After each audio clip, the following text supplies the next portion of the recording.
अखिल भारतीय जनवादी महिला समिति का 13वां उत्तर प्रदेश राज्य सम्मेलन 4-5 अक्टूबर को सपरू मार्ग स्थित उद्यान भवन लखनऊ में संपन्न हुआ।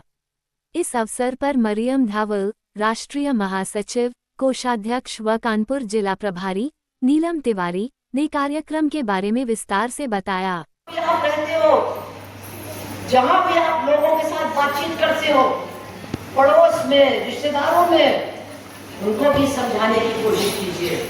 चाहेंगी जो दिक्कतें आ रही महिलाओं को लेकर के बताइए। मैं मरियम धावले, अखिल भारतीय जनवादी महिला समिति की राष्ट्रीय जनरल सेक्रेटरी हूँ और यहाँ पर हमारा उत्तर प्रदेश का सम्मेलन होने जा रहा है आज और कल। इसमें उत्तर प्रदेश के अंदर जो औरतों के सामने सवाल है, महंगाई का, बेरोजगारी का, हिंसा का, बढ़ती हुई हिंसा का, उत्तर प्रदेश तो 1 नंबर में अभी आज आ गया है और गुनहगारों को कोई सज़ा नहीं हो रही है। उसी तरह से पूरे देश के अंदर भी इसी तरह की राजनीति आज चल रही है। सरकार हमारे संविधान ने जो दिए हुए मूल्य है, धर्मनिरपेक्षता की, जनवादी की, ये सब हटाने की साजिश रच रही है। इस तरह के कानून भी बना रही है इस देश के अंदर। अब औरतों की ज़िंदगी तो इस पे दाव पे लग गई क्योंकि शोषण बढ़ रहा है। औरतें जो असंगठित क्षेत्र में ज़्यादा ढकेली जा रही काम के लिए क्योंकि कोई काम का कोई ज़रिया ही नहीं है और जब घर से बाहर निकलती है असुरक्षित माहौल के अंदर वो हिंसा की शिकार भी बनती है। और आज हमें देखने को मिल रहा है, बहुत ताज्जुब की बात है कि जो प्रधानमंत्री बेटी बचाओ बेटी पढ़ाओ की घोषणा दे रहे हैं और जो आज एक जुमला ही साबित हुआ है, आज वो गुनहगारों को बचाने की साजिश रचते हैं, गुनहगारों को शाबाशी देते हैं संस्कारी ब्राह्मण कहकर। और कोई भी कार्रवाई, आप ये कुश्ती खिलाड़ियों को देख लो, आज तक उनको न्याय नहीं मिला है।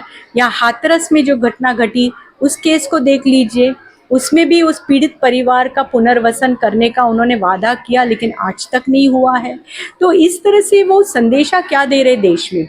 संदेशा ये दे रहे गुनहगारों को कि सरकार आपके साथ है, आप डरो मत। मुसलमानों के घर टूटे तोड़े जा रहे हैं या गाय के नाम पर जवान मुसलमान लड़कों की ज़िंदगी छीनी जा रही है, उस तरह से उनको शाबाशी दी जा रही है। कुछ को तो सरकारी नौकरी मिल गई। अब इस तरह से चलेगा तो ये देश में इस तरह का कानून हमें बिल्कुल मतलब हिंसा का और नफरत की राजनीति पूरी तरह से सिर्फ हिंदू मुसलमान और मंदिर मस्जिद का ही मुद्दा उठाओ ताकि लोगों के अंदर बंटवारा करता रहो और देश को अंबानी और अदानी को बेचते रहो। अब इसमें औरतें बिल्कुल सहन नहीं करेगी, वो हर जगह उठेगी। यहाँ जो योगी का बुलडोज़र चल रहा है, उस योगी के बर्बादी के बुलडोज़र के खिलाफ जनवादी महिला समिति के आबादी का बुलडोज़र चलेगा। एक साथ मिलकर जो लोग बर्बाद हुए हैं उनके अधिकारों का संघर्ष का बुलडोज़र हम चलाएंगे और देश को और उत्तर प्रदेश को पूरी तरह से बचाने की कोशिश करेंगे। उत्तर प्रदेश अखिल भारतीय जनवादी महिला समिति के कोषाध्यक्ष हूँ और कानपुर में मैं रहती हूँ। मैं कानपुर ज़िले की सचिव हूँ। ये जो हमारा 13वां राज्य सम्मेलन हो रहा है लखनऊ में, इसमें हमारा जो मुख्य मुद्दा है वो महिलाओं के साथ में जो नाबराबरी, उनकी सुरक्षा के लिए और बढ़ती हुई बेरोज़गारी और जिस तरीके से ये हमारी जो वर्तमान सरकार है बीजेपी की, ये मनुवाद को थोपने का काम कर रही है।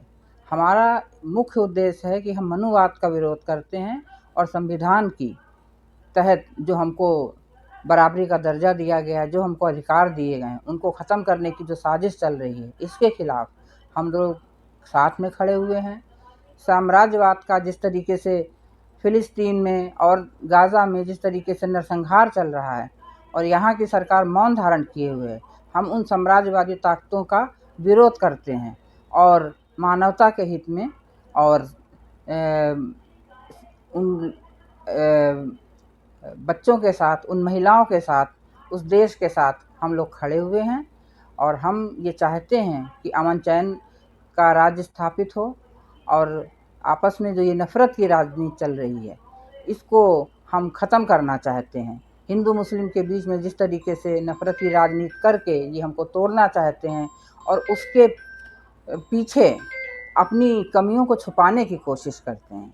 तो हमारा यही इस सम्मेलन का उद्देश्य है कि हम महंगाई के लिए लड़ें, हम अपनी शिक्षा के लिए लड़ें, हम अपनी सुरक्षा के लिए लड़ें, हम अपने बच्चों के रोज़गार के लिए लड़ें और ये नफ़रत की राजनीति को हमेशा हमेशा के लिए ख़त्म करके हमारे देश में अमन चैन स्थापित